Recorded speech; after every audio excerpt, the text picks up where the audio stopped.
Bem-vindos à Rede São Paulo Saudável e mais um programa Saúde em Questão. Um programa feito por vocês, para vocês, nossos trabalhadores da saúde.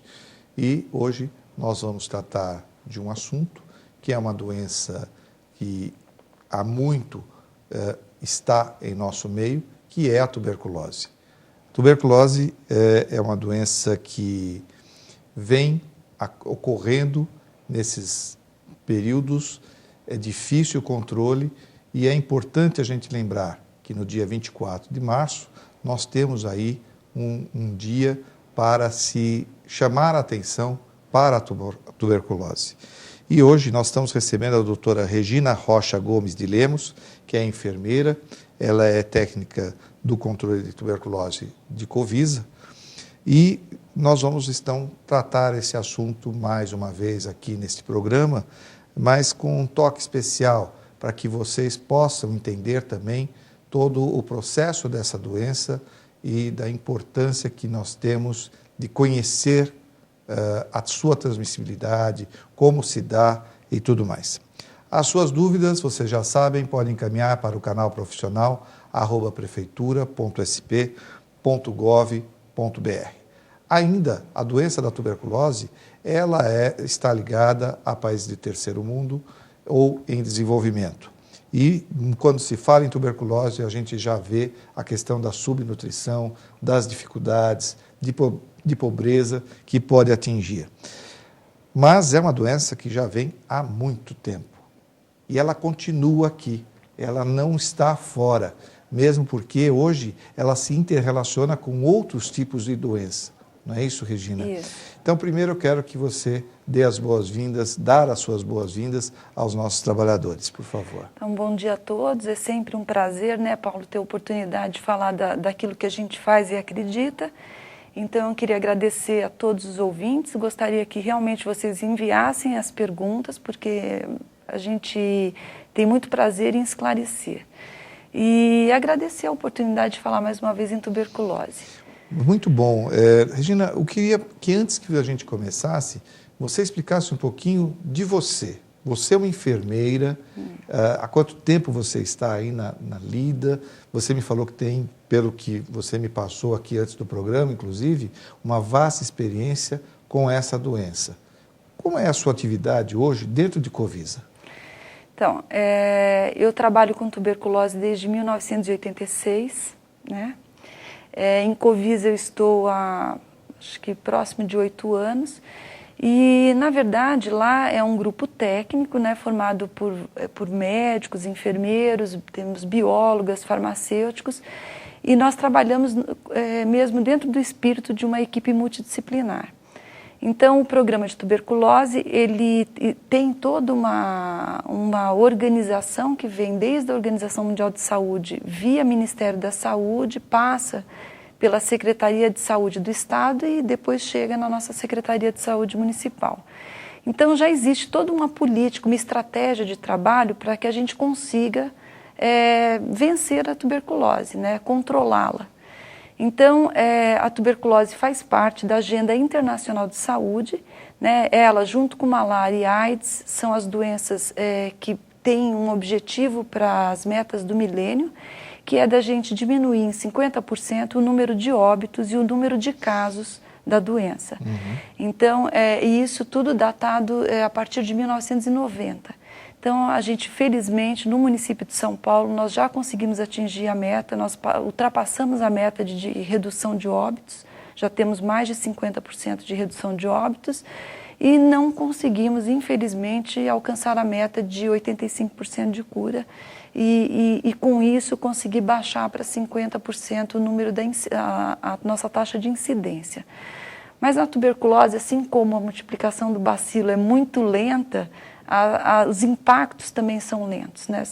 É uma coisa que transcende a saúde. Uhum. Na verdade, o que a gente vê hoje é que todo o esforço acaba esbarrando na vulnerabilidade social. Então, qual a nossa grande dificuldade hoje de atingir nossas metas de cura e conseguir garantir o controle da tuberculose? A gente trabalha com uma população como você disse, que enfrenta muitas dificuldades, né? Entre má nutrição, falta de uma habitação adequada. Muitos deles são pessoas que estão em situação de rua. E junto a tudo isso, a gente tem a questão da drogadição, né? E dentro da drogadição, o alcoolismo. Então, é muito difícil a saúde sozinha conseguir controlar todas essas situações. Então, nós temos vários parceiros, né, desde outras secretarias, como SMADES, a gente trabalha muito proximamente da atenção básica, junto com do próprio atendimento das unidades, dos AMAs, mais a saúde mental. Temos os nossos parceiros via mobilização social, que é uma coisa bastante importante, que a Organização Mundial de Saúde recomenda que a gente faça essas parcerias, que faça com que a população também reivindique o seu lugar, as suas necessidades, a satisfação das suas necessidades. E a gente vem ao longo desses anos todos lutando. Só que é muito difícil você conseguir fazer um paciente, por exemplo, viciado em crack, aderir a um tratamento que leva no mínimo 6 meses. Né? São tomadas diárias da medicação, a gente não pode interromper a medicação. Então, uma pessoa que já tem uma desagregação familiar importante, né, não consegue fazer vínculo na unidade de saúde. Então, assim, acho que o nosso grande problema hoje é a vulnerabilidade social. Nós vamos falar um pouquinho sobre essa complexidade, principalmente do tratamento, do acompanhamento, mas eu queria que antes você agora explicasse um pouquinho para nós, para as pessoas que estão nos assistindo, entender, afinal de contas, o que é a tuberculose, como se adquire, quais são as formas que nós temos de tuberculose. Então, dá um passeio para nós, uma explicação para nós. Então, você falou muito bem, né? Porque acho que assim, no imaginário popular tem uma coisa de que quando a gente fala de tuberculose, mas isso existe? Nossa, mas eu lembro do meu bisavô falar da minha avó, e na verdade... São as novelas de época, isso, né? que mostra aquela coisa romântica, ligada à boemia. Né? E, na verdade, antes a tuberculose fosse tão romântica assim, né? Seria mais interessante. Mas, na verdade, existiu todo um movimento mundial em relação à tuberculose e colocando a tuberculose como uma doença reemergente. E, na verdade, ela reemergiu naqueles países desenvolvidos, onde eles já tinham controlado a doença, e quando houve o aparecimento do vírus da AIDS, né, o HIV, a gente viu o recrudescimento daquela doença, né? No Brasil, ela nunca nos deixou, então a gente diz que ela não é emergente, ela é permanecente, né? E ela realmente, a gente vem ao longo dos anos diminuindo, mas ela está aí, ela nunca deixou de estar. E ela é uma doença de transmissão muito democrática, né? Porque a transmissão só se dá por via respiratória. Então, eu preciso o quê? Que uma pessoa que tem a tuberculose no pulmão, ela tussa e ao tossir, falar, espirrar, ela elimina o bacilo da tuberculose. Ao eliminar o bacilo no ar, qualquer pessoa que esteja próxima pode respirar, né? E aquele bacilo penetrar no pulmão. Aí o pessoal fala, bom, então a partir de hoje eu não ando mais de metrô, eu não saio mais de casa. Vou usar máscara, que nem os Vou usar máscara, quer japoneses, dizer, na verdade não é desta forma, né? A transmissão se dá assim, da pessoa doente que tem uma tuberculose de forma pulmonar, ela elimina o bacilo no ar, ele tem a capacidade de ficar em suspensão, e aí alguém que está passando inala. Agora, para você inalar, se infectar e adoecer, aí vai um caminho muito grande. Primeiro, depende do número de bacilos que estão naquele ambiente, depende do tempo que você ficou perto daquela pessoa. Então, assim, um encontro casual não transmite tuberculose. Né? Existe teoricamente o risco, mas não necessariamente que você vá... E da mesma forma, eu tenho que estar predisposto a adquirir aquela doença. Então, aí é que começa a nossa dificuldade com essa doença, que é bastante inteligente, né? Então, assim, você se infectar é democrático, totalmente democrático, porque eu não posso chegar para você, Paulo, e falar, Paulo, o único jeito de você não se infectar é não respirar, né? Porque você não teria tuberculose, morreria Sem oxigênio. Sem oxigênio. Claro. Então, assim, a infecção depende o quê? De você estar no lugar errado, na hora errada, né? Seria assim. Então, você, por exemplo, conviver com uma pessoa bacilífera que não se trata e que fica eliminando o bacilo permanentemente, você, todos os dias, por várias horas por dia, você entra em contato. Então, você muito provavelmente será infectado.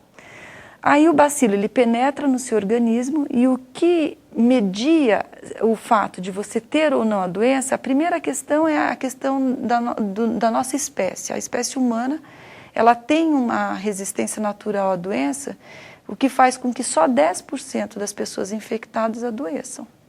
Tá? Então, isso já é um ponto a favor de nós humanos, Sim. né? A outra questão, aí depois dele instalado em você, ele é um bicho que ele vai se multiplicar como todos os outros, para manter a espécie. Então, o que ele pretende é preservar a espécie dele. Para ele se preservar, ele precisa se multiplicar. E ao se multiplicar, ele vai produzir a doença em você. Né? Aí, como ele vai produzir a doença? Ele vai produzir na medida que o seu organismo não tenha defesas contra ele.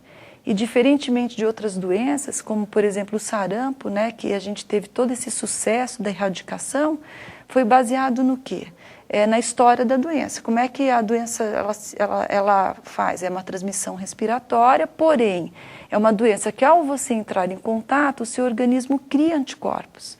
Então, a partir da criação desses anticorpos, a gente conseguiu fazer um mecanismo onde, vacinando todas as pessoas suscetíveis, a gente conseguiu controlar a doença.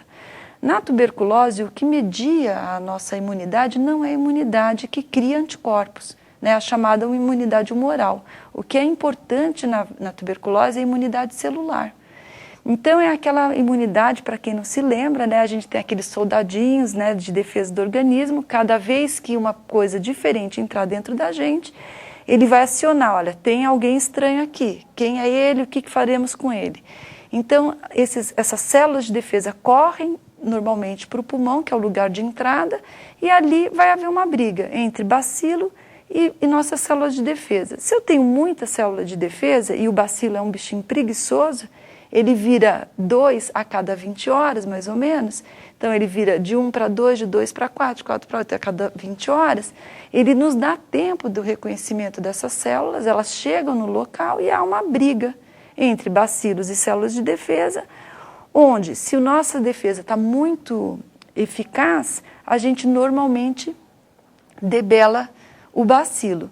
Então, o bacilo, ele espera o quê? Uma oportunidade onde ele perceba que as nossas células de defesa estão menores. Em que situações que a gente vê isso, Paulo?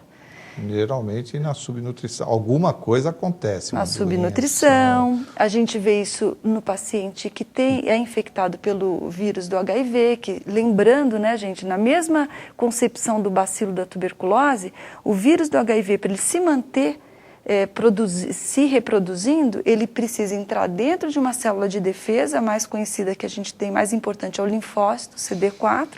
Então, ele entra dentro do bacilo, dentro do linfócito, ele mata o linfócito e aí ele consegue se multiplicar. Então, é a combinação perfeita, né? É o vírus do HIV com a tuberculose. Tanto é que a gente tem uma prevalência importante, a gente tem uma taxa de coinfecção atualmente de 11%. Dos nossos pacientes com tuberculose têm HIV positivo. Então, a doença ela começa desta forma. Então, você se infectar não há como prevenir. Agora, o adoecimento vai depender do quê? Da sua condição imunológica. Então, quanto melhor o meu estado imunológico, menos chance esse bacilo vai ter a oportunidade de fazer a doença dentro de mim. Muito legal, eu acho que esse daí foi olha, é gostoso de conversar e ver a didática, eu acho que é isso que é o mais importante, para quem está nos assistindo, entender esse processo. E a gente vai voltar nisso. Sou Paulo Fernando, sou o presidente do Conselho de Ensino da Secretaria Municipal de Saúde, coordenador municipal das residências, e estamos aqui hoje conversando com a Regina, que é a enfermeira, e ela trabalha lá frente à Covisa como uma técnica, né? E com esta doença que nós já estamos mostrando, ela tem algumas peculiaridades que faz com que ela permaneça no nosso país, na nossa cidade, de forma já crônica, né? Podemos dizer que é muito difícil. E essa explicação, para mim, foi brilhante, porque isso faz com que as pessoas possam entender todo esse processo. Agora, se você ainda tem alguma dúvida, você pode fazer a sua comunicação, seja através do canal profissional @prefeitura.sp.gov.br ou pelo telefone 3044-2975, e nós estaremos, então, repassando para a Regina. E não esquecendo, as nossas comunidades sociais estão aí para que vocês possam assistir aos nossos programas, seja pelo Facebook, seja pelo Twitter, e também poderão mandar o seu questionamento.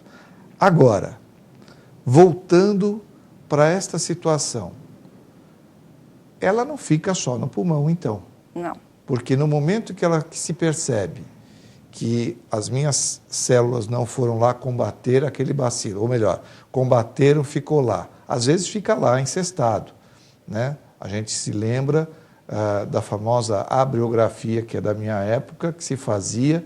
Hoje a gente não utiliza mais essa questão. Mas, e aí tinha as manchinhas. A manchinha do pulmão é tuberculose? Não necessariamente, depende de como é essa manchinha, né? Se eu encontrar uma manchinha que significa uma calcificação, por exemplo, eu posso dizer que ali houve uma infecção que a gente chamava de complexo primário, né?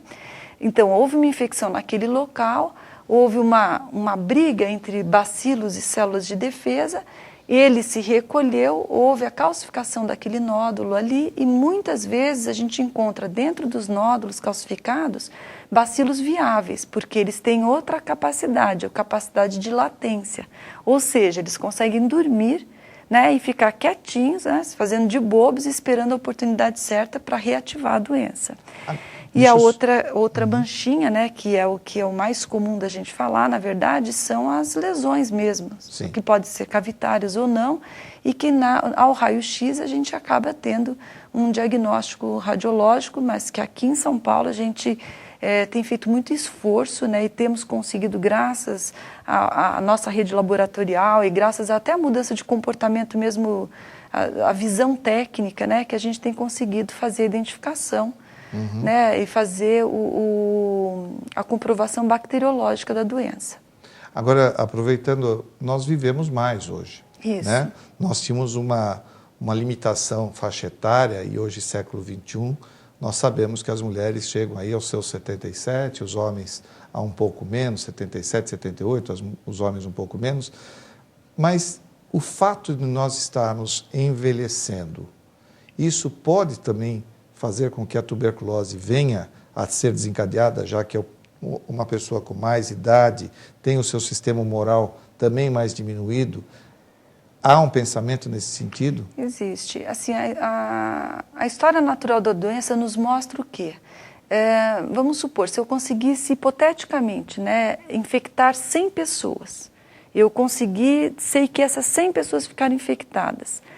Assim como eu disse atrás, 90 pessoas não vão ter nada, porque elas têm uma imunidade natural a essa doença.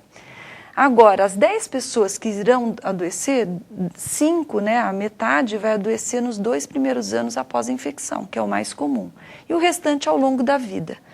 Seja porque ao longo da vida apresentou um câncer e precisou fazer uma quimioterapia que diminui a imunidade, ou então eu tive uma artrite reumatoide, precisei fazer uso de medicamentos. Cursos de corticoide. Em doses grandes e por tempo prolongado, e tive com isso uma queda da minha imunidade. Ou então eu adquiri o HIV, ou eu me tornei diabética. Ou então envelheci, né? Porque os nossos extremos em termos de imunidade é a criança que está começando a entrar em contato e está desenvolvendo, e o idoso que começa a ter uma queda da sua imunidade pela própria idade. Então isso pode sim acontecer, mas mesmo com isso, Paulo, o que a gente percebe é um acúmulo de casos nas faixas etárias do adulto jovem, que vai de 19 a 39 anos. É aí que está a nossa concentração. Mais homens que mulheres? Mais homens que mulheres, a proporção é de 3 para 1. e talvez pela própria exposição, né, do homem mais exposto. Então, mais exposto e talvez também por conta da drogadição, talvez por conta de algum outro fator. Vocês acreditam que tem algo mais relacionado a isso? Acho que não. É mesmo pela exposição. Eu acho que é mais... E a drogadição... É muito importante. O nosso banco permite avaliar se há drogadição. A gente divide em drogadição, pensando nas drogas ilícitas, e o alcoolismo separado, que também não deixa de ser uma drogadição, mas a gente coloca em variáveis diferentes, né, separadas. Só que há uma subinformação disso, mas mesmo assim é bastante importante o número de casos que a gente vê, principalmente quando a gente relaciona ao término do tratamento. Como é que houve o fechamento do tratamento? Ele fechou por cura, por óbito, por abandono? Então a gente percebe que nos fechamentos negativos, a presença da comorbidade drogadição e alcoolismo é muito importante. Né? Agora, a gente vê que isso é uma frente que a gente precisa muito e continuar enfrentando. Muito bem. Agora, nós estamos lá. Isso quer dizer que a tuberculose ela não é exclusiva do pulmão? Não. A gente pode ter tuberculose, a literatura mostra, né, que em qualquer órgão do corpo humano. A exceção a cabelo, unha e dente, que não se tem notícia. O restante, onde vocês pensarem, existe registro. A partir do momento que eu tenho aquela queda imunitária, que aquele bacilo que estava aquecendo, que tinha lá dormindo, ele percebeu que a coisa ficou para ele, ele pega a ondinha dele e vai seguir. Ele pode ir pelo sangue, ele pode ir pela corrente linfática. Não se sabe por que por exemplo, ele entrou no pulmão, rodou, resolveu ir para o rim. Não existe nenhum trabalho que comprove esse tropismo. Não é tropismo, na verdade, porque o tropismo mesmo ele tem pelo pulmão, né? A frequência dele maior é dentro do pulmão. Mas a gente não sabe estabelecer por que ele preferiu a meninge, o ovário, e não... Né? Então, a gente não tem essa informação. Agora, o que é importante que as pessoas saibam é que as pessoas que têm... Primeiro, nenhum paciente de tuberculose deve, em nenhum momento, ser segregado do convívio social. Perfeito. Né? A tuberculose, ela tem cura em 100% dos casos sensíveis à droga. É um tratamento muito eficaz. Né? Então, assim, o grande problema do paciente é antes do diagnóstico, porque depois que eu descobri que ele tem a doença e eu estou dando a medicação correta, acabou. Esse é um paciente que eu não devo me preocupar. Lógico, eu só me preocupo se ele não completar o tratamento. Mas estando em tratamento regular, tratamento supervisionado, onde uma pessoa da saúde vê o paciente tomar a medicação todos os dias, isso é uma tranquilidade. Então, para a família... O que nos preocupa é o tempo anterior ao diagnóstico, porque eu dormi naquela casa, eu convivi com os meus filhos, por exemplo, se é um ambiente de trabalho fechado, onde eu fico 10, 12 horas por dia, eu também tenho a possibilidade de transmitir para os meus colegas de trabalho. Então, a importância é o antes. Depois que eu começo a tratar, eu posso ficar relativamente tranquilo. E aí que eu chamo a atenção sempre dos nossos trabalhadores da saúde que estão lá nos assistindo, porque eles são responsáveis por essa vigilância no seu dia a dia. Isso. Não só no seu período de serviço, mas às vezes dentro da sua locomoção. Ele pode desconfiar ou supor que aquela pessoa precisa de uma orientação ou precisa de um auxílio, e trabalhando, sendo um trabalhador da saúde, seja como enfermeira, fisioterapeuta, médico, seja como qualquer um profissional que esteja ali, estar atento para chamar atenção. Puxa, será que ali eu não posso abordar essa pessoa e ter um olhar para ele nessa situação, uma tosse mais produtiva? São esses sinais que eu preciso levar em consideração? Então, isso que você está falando, Paulo, é uma estratégia nossa de captação de casos, que é a chamada busca ativa. Então, ao invés de eu ficar no meu consultório sentado, esperando a pessoa chegar para mim, olha, eu emagreci, eu tenho febre todo final de tarde, eu tenho sudorese à noite, eu acordo com o meu lençol molhado, eu tenho tosse, algumas vezes tosse com sangue. Quer dizer, ele já chega dizendo para você, doutor, só falta fazer a prescrição. Exato. né? Então, e isso é ruim. Então, o diagnóstico, né? Fazer pelo menos a pesquisa também. Isso. Então, dentro da estratégia, a nossa estratégia de captação de casos é uma atividade chamada de busca ativa. Significa o quê? Primeiro, só lembrando, né, nós falamos das formas clínicas que podem acontecer em qualquer parte do corpo, mas mesmo assim 90% das formas da apresentação clínica da tuberculose é pulmonar. E dentro dos pacientes com tuberculose pulmonar, mais de 90% apresentam tosse. Então esse é o sinal que nos dá maior sensibilidade para a descoberta dos casos. Então o nosso grande mote é ver o quê? Quem tosse. Então não é aquela tosse de uma semana, aquela tosse esporádica, é uma tosse persistente que leve pelo menos de 2 a 3 semanas. Então, a nossa busca ativa é baseada nisso.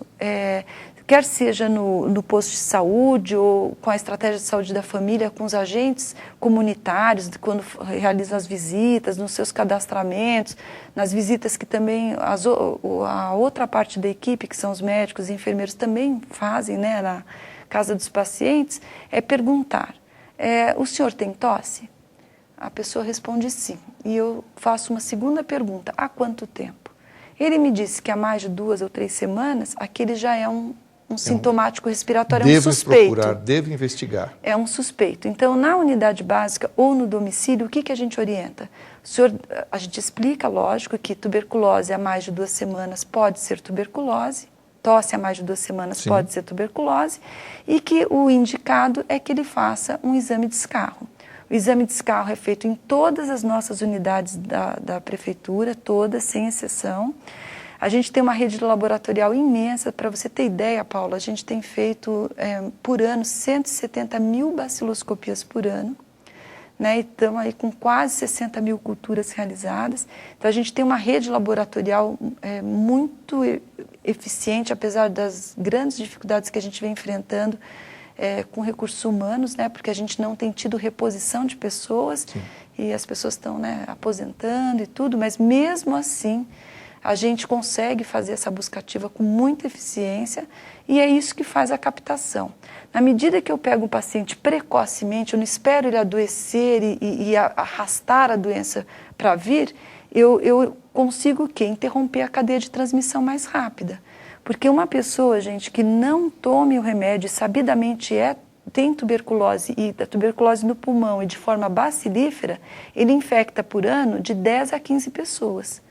Então é muito importante lembrar, se eu infecto de 10 a 15 pessoas e a média de tempo é de 3 meses para o diagnóstico, quer dizer, eu já infectei aí Agora, Regina, 4 pessoas. Nós, infelizmente, a gente vai caminhando para esse final, mas eu queria uma coisa sua, a questão do tratamento, né? Como é que eu posso atrair o tratamento? Tenta ser breve para a gente poder fechar esse...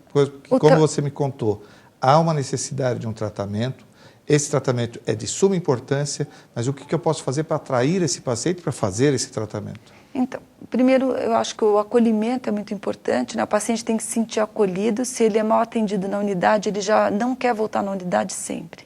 O tratamento é gratuito, ele leva no mínimo 6 meses e a recomendação do município, e essa é uma recomendação internacional, é da Organização Mundial de Saúde, é que todo paciente seja assistido diariamente para tomar o remédio. Significa, assim, em português claro, que a gente vê o paciente engolir o comprimido. Tá? Então isso deve ser feito todos os dias, pode ser feito na unidade básica ou no domicílio. E ele pode fazer perto da casa dele, perto do trabalho. A gente tem 440 unidades que prestam esse atendimento. Então, a gente faz qualquer negócio para que o paciente faça o tratamento supervisionado. E existe um incentivo para isso, que é o fornecimento de uma cesta básica muito boa, né, de boa qualidade, que ele recebe, na medida que ele aceita fazer, ele assina um contrato, um compromisso, né, um termo de compromisso de que ele fará o tratamento diário e ele recebe essa cesta durante todo o tratamento. Então, a cada mês que ele completa o tratamento, ele recebe uma cesta básica. São estratégias, né? A gente também fornece passes, né, para que facilite a ida e vinda dele na unidade, e também para o tratamento. Às vezes precisa fazer um exame fora, numa referência. E eu acho que o mais importante de tudo, acho que o maior incentivo é a equipe de saúde daquela unidade acreditar que esta é uma forma de completar o tratamento, que melhora a qualidade do tratamento daquele paciente. Então, eu acho que na medida que eu acredito naquilo que eu faço, eu consigo passar isso para o paciente e conquistá-lo, porque eu acho que isso é uma relação de conquista. Não é uma relação de trocar por trocar. É uma relação mesmo de conquista, de confiança, de você dizer, este é o que eu tenho de melhor para dar para o senhor. E a pessoa aceitar o melhor para ela, porque eu acho que é o natural. Regina, eu estou muito satisfeito e eu acho que todos que assistiram vão querer ter esse gostinho de quero mais.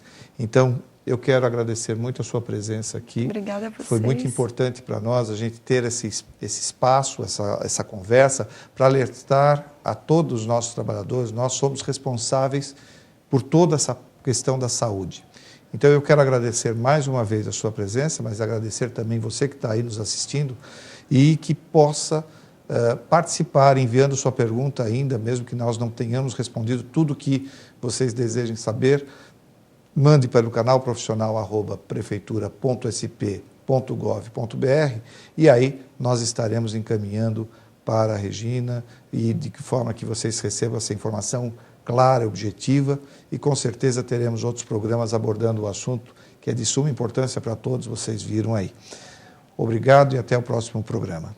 Muito obrigado, Regina. Obrigada.